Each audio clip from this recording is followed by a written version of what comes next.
જય માતાજી મિત્રો, સ્વાગત છે મારા નવા દેશી બ્લોગમાં। તો મિત્રો આજે થયો શનિવાર અને આજે આપણે બનાવવાનો હતો લોંગ વિડીયો। તો અને લોંગ વિડીયોમાં આપણો ટોપિક હતો, કાલ આપણે તમને એક હિન્ટ આપી હતી કે કાલ તમે કોમેન્ટ કરજો, આપણે એક વસ્તુ તમને બતાડીશું। એની તમારી કોઈ કોમેન્ટ લોબી સાચી આવી નહીં, બરાબર? હવે તો આપણે રિવ્યૂ આજ કરી દઈએ। એ વસ્તુ હતી આ। તો મિત્રો છેલ્લે આપણે વાત થઈ હતી કાલ ઓના ઉપર। ઓના શું કહેવાય? ઓના કહેવાય મિત્રો નળિયું। આપણે કાલ મેં તમને પૂછ્યું હતું કે ઓના શું કહેવાય? ઓના કહેવાય નળિયું।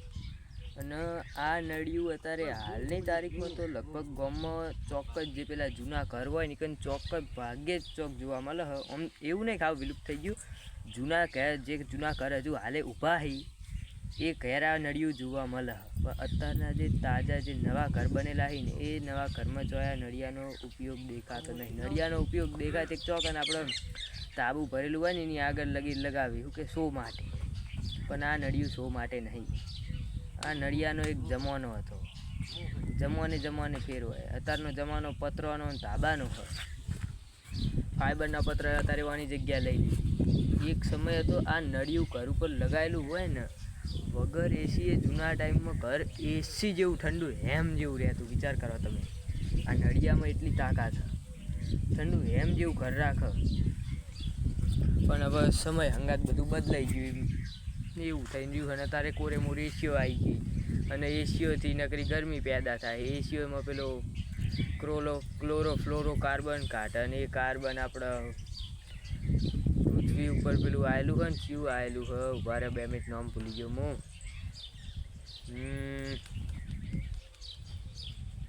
ઓઝોન સ્તર આવેલું હોય, ઓઝોન સ્તરને એક ક્લોરો કાર્બન એ તોડી રહ્યો અને એના કારણે દાળો જાય નકરી ગરમી વધતી જાય। પણ પબ્લિકને ખબર જ નહીં પડતી કે એ રીતે થાય છે। પબ્લિક બસ આખો દાડો બપોર પડે એટલે એસી ચાલુ કરીને સુઈ જવાનું, એ શાંતિ ઉઠવાનું હોય છે। પછી એને ખબર પડતી કે આ પૃથ્વીનો નાશ થતો જાય છે। હા, એ રીતે 2024માં તેટલી 45 ડિગ્રી ટેમ્પરેચર પબ્લિક માણસ રહી નહોતું એકતું, તો એસી તો બંધ કરવાની જ નહીં, એસીમાં જ પડી રહેવાનું, ગોઠનું વધારે નુકસાન થઈ જાય। પણ આપણા ઘેર એવું કોઈ નહીં। આપણા ઘેર પહેલાં તમે આ જુઓ, વાતાવરણ જુઓ તમે, એકદમ ટાઢું એમ જેવું, વગર એસી જેવું હોય। હમી વાડ સુધી કમ્પ્લેટ નકરા લેબડા, નકરો સોયલો, આપણે એની એસીની જરૂર જ નહીં, વગર એસી આપણે એસી જેવું હોય। તો મિત્રો આજ તમને આની ખબર પડી જાય ને આના શું કહેવાય અને શું કામમાં આવે। જૂના ટાઈમમાં આના નળિયું કહેવામાં આવતું અને આના ઘર હતા અને ઘર ઉપર લગાવવામાં આવે અને એનું જે પોણી ચો એનાથી જે ઘર ઠરે ને વગર એસી જેવું ઘર ઠરે। બોલો તમે વિચાર કરો। અને બીજી વસ્તુ હતી આનો તો આપણે કાલે જ રિવ્યૂ આપી દીધું, તો આ પાણી પીવાની મચક, પણ તોય આપણે મોટા વ્લોગમાં આપણે આનો રિવ્યૂ લઈ લઈએ। અત્યારે આને આજ ભરી નહીં, થોડું પાણી લીક થતું હતું એટલે ભરી નહીં આપણે। આને કહેવાય પાણી પીવાની મચક। અને એ મચક આપણે ખેતર જવાનું હોય એટલે ટ્રેક્ટરમાં ભરીને મેળ દઈએ ને ખેતર જઈને તમે પાણી પીવાનું એટલે ફ્રીજના ટક્કર મારે એવું પાણી હોય। અને એ પાણી તમે પીવો એટલે આમ નીમ તમને થાય કોઈ દર પીધું હોય તો ખબર પડે એ પાણી એમની મેં પાણી ના આવે। એ પાણી જે રીતે ઠંડુ થાય, કુદરતી રીતે ઠંડુ થાય, આપણે ફ્રીજની જરૂર જ ના પડે એમાં। અને એક કેન આ બે આનું તમે પાણી પીવું હોય, આનું પાણી ના પીધું હોય પછી વાત પતી જાય તમારે। આ મચક શહેરમાં તો જોવા નહીં મળતી, સમજ્યા તમે? અને બીજી વસ્તુ બતાડું, જો મચક જેવી એ આપણા ટ્રેક્ટરમાં પડી છે, જુઓ બીજી વસ્તુ હોય, આને કહેવાય કેન। આનું પાણી તમે પીવો ને ઓહો હો ભયો આનું પાણી પીને તો તમે ધન્ય થઈ જાઓ। એટલું ઠંડુ પાણી હોય, કવર પલાળીને મેલી દો એટલે તો આમ પાણી એમ રાજી થઈ જાઓ તમે। ફ્રીજના ટક્કર મારે એવી વસ્તુ હોય ગામડામાં જોવા મળે। આ કેન ગેરંટી હંગત કહી દઉં હું, આ ચોય શહેરમાં ચોય તમને જોવા મળતું હશે નહીં। શહેરમાં જ પેલા જે સ્ટીલના બાટલા જોવા મળી, સ્ટીલના બાટલા, એમાં પાણી ઊનું ના થાય, પણ આમાં પાણી ગરમ વેડો તો આમાં ઠંડુ થાય, એમાં ખાલી ગરમ થાય નહીં, આમાં ગરમ વેડો ને ઠંડુ થાય। વિચાર કરો કુદરતી રીતે। તો મિત્રો આવા અનોખા વિડીયો માટે આપણા ગામડાની દેશી ભાષા અને દેશી વસ્તુઓ જોવા માટે આપણી ચેનલને તમે સબસ્ક્રાઈબ કરી દો।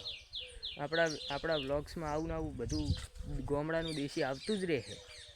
એમ નહીં કે હવે નહીં આવે, પડી નહીં ગયા, શરૂઆત હવે થઈ છે।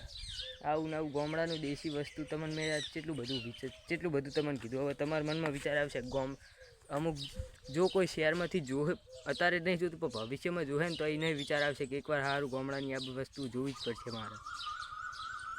એટલે હું ગામડાની દેશી વસ્તુ બતાડું. મારી જે નોમ હ અનુભાઈ કુકરોણા દેશી વ્લોગ, એ દેશી વ્લોગમાં ગામડાની હું દેશી વસ્તુ બતાડું, ગામડાનું કુદરતી નેચર બતાડું.